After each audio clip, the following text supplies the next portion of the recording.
मुग्धा और उसकी सास के बीच पूरा समय सास के किसी ना किसी काम को लेकर मतभेद चलते ही रहते हैं। बहू, ओ बहू, जरा चाय बना दे। मुग्धा चाय लेकर आती है। ये लीजिए, और कुछ चाहिए? अरे नहीं, बस चाय पीने का मन था। जाओ, तुम दूसरा काम करो। चाय पीने के थोड़ी देर बाद सास दोबारा मुग्धा को आवाज लगाती है। अरे बहू रे, आओ बहू, जरा हलवा तो बना दे, मीठा खाने को मन हो रहा है। इसी तरह मुग्धा की सास पूरा समय कोई ना कोई काम बताकर उसे रसोई से बाहर तक निकलने नहीं देती। कभी चाय, कभी हलवा, कभी पानी तो कभी दूध, हर समय खाने को चाहिए और उसके लिए अपने हाथ पैर बिल्कुल नहीं हिलाने। परेशान किया हुआ है इन्होंने। सास के जबरदस्ती परेशान करने की आदतों से दुखी मुग्धा एक शाम सचिन के साथ अपने कमरे में बैठी हुई बात कर रही होती है। सुनो जी, मम्मी जी की ये जानबूझकर मुझे परेशान करने की फरमाइशों से मैं बहुत फ्रस्ट्रेट हो चुकी हूँ। पूरे दिन में एक सेकंड का आराम नहीं मिलता। रसोई से बाहर कदम रखती नहीं कि बहू ये बना दे, बहू री वो बना दे। अरे इनकी फरमाइशें चलती ही रहती है। अरे मुग्धा, माँ खाने की शौकीन है, पर उम्र हो चली है, खुद खाना नहीं बना सकती, इसलिए तुमसे बोलती है। अरे तो शौक भी उम्र देख कर रखने चाहिए ना। समझ में नहीं आता, हर समय फेविकॉल का जोड़ लगाए सोफे से चिपके बैठी रहती है। इतना सब डाइजेस्ट कैसे हो जाता है उन्हें?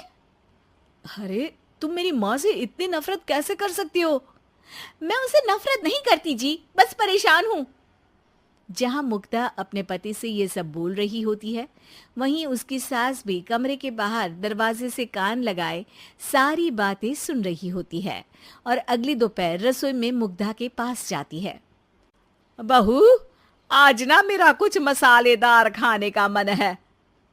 तो चाय बना दूं? मुझे बहुत पसंद है। अरे ना, ऐसा कर लिट्टी चोखा बना ले। और हाँ, जितना मसाला बातों में मिलाकर पति को सुनाती हो ना, सब्जी में भी वैसे ही डाला करो, खाना स्वादिष्ट बनेगा। सास की बात सुनकर मुग्धा हैरान रह जाती है। मतलब अब पूरा समय मुझ पर हुक्म चलाने के साथ बंद कमरे में हुई पति पत्नी की बीच की बातें भी सुनती है? अरे बात जब मेरी थी तो सुनने में क्या दिक्कत है? ये कहकर सास वहां से चली जाती है। अरे अब तो हद पार हो गई। इस तरह से तो ये मेरा जीना मुश्किल कर देंगी। मुग्धा सास की हरकतों से परेशान उसका हल सोचने लगती है और इसी तरह कुछ दिन बीत जाते हैं, जिसमें सास का जन्मदिन आता है। मुग्धा बहुत खुशी के साथ अपनी सास को एंड्रॉइड मोबाइल गिफ्ट करती है। मम्मी, आपको सबसे बात करने के लिए बहुत दिक्कत होती है ना? कभी सचिन तो कभी मुझे बोलना पड़ता है, पर इस मोबाइल से आपको कोई दिक्कत नहीं होगी। एक जगह बैठे बैठे बहुत कुछ कर सकती हैं अब आप। मोबाइल देख सासू माँ खुश हो जाती है, पर उसे इस्तेमाल करना तो आता नहीं, इसलिए साइड में रख देती है। जिसे देख मुग्धा घर का सारा काम छोड़ मोबाइल सेट कर सास को इस्तेमाल करना सिखाने लगती है, जिसके बाद अब सास पूरा समय मोबाइल में ही लगी रहती है।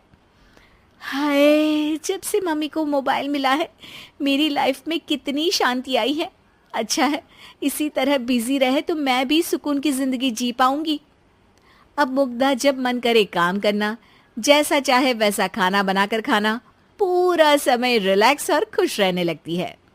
क्या बात है, आजकल तुम बहुत चहक रही हो। अरे मम्मी जी से छुटकारा जो मिला है, अब ना फरमाइशें ना छुप छुप कर बातें सुनना। अच्छा, तो मोबाइल गिफ्ट करने की ये स्कीम थी।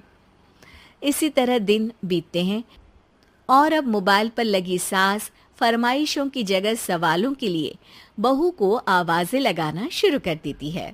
अरे बहू सुन तो, देख जरा किसी का फोन क्यों नहीं मिल रहा?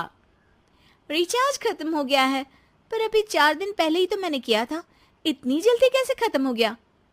अरे मैंने कल तेरी कनाडा वाली मौसी सास से 3 घंटे बात की थी ना। क्या? इतना महंगा तो मोबाइल भी नहीं आया जितना महंगा इसका रिचार्ज पड़ रहा है। इसके बाद तो जैसे मुग्धा के दिन के 24 घंटे में से 20 घंटे सास के पास उनके मोबाइल रिलेटेड प्रॉब्लम सॉल्व करने की ड्यूटी ही बन जाती है। अरे मुग्धा, ये मोबाइल में अचानक तेरी मौसी सास की शक्ल क्यों दिखने लगी? और ये तो हिल भी रही है। मम्मी, ये गूगल डुओ का वीडियो कॉल है। इसमें आप बात करने के साथ एक दूसरे की शक्ल भी देख सकती हो। अच्छा, ये तूने मुझे पहले क्यों नहीं बताया? अब बताने के लिए पहले नहीं बताया। इसी बीच सचिन भी वहां आ जाता है और सास अपनी वीडियो कॉल में बिजी हो जाती है। क्यों, सास बहू में क्या गपशप चल रही है? इसे गपशप नहीं, दिमाग का दही होना बोलते हैं। पर तुम तो मम्मी को मोबाइल देकर बहुत खुश थी, फिर क्या हुआ? हाँ, उसका सुकून भी कुछ ही दिन मिला। अब घर के टंटे खत्म हुए तो मोबाइल की टिंग टिंग शुरू हो गई। देखो भाई, कुछ पाने के लिए कुछ खोना तो पड़ता है। आखिर तुमने मोबाइल अपने फायदे के लिए ही तो दिया है, तो फिर सवालों के जवाब भी देने पड़ेंगे, क्योंकि जब तक उनके हाथ में ये फुंथरू रहेगा, तुम्हारी लाइफ में प्राइवेसी और सुकून रहेंगे।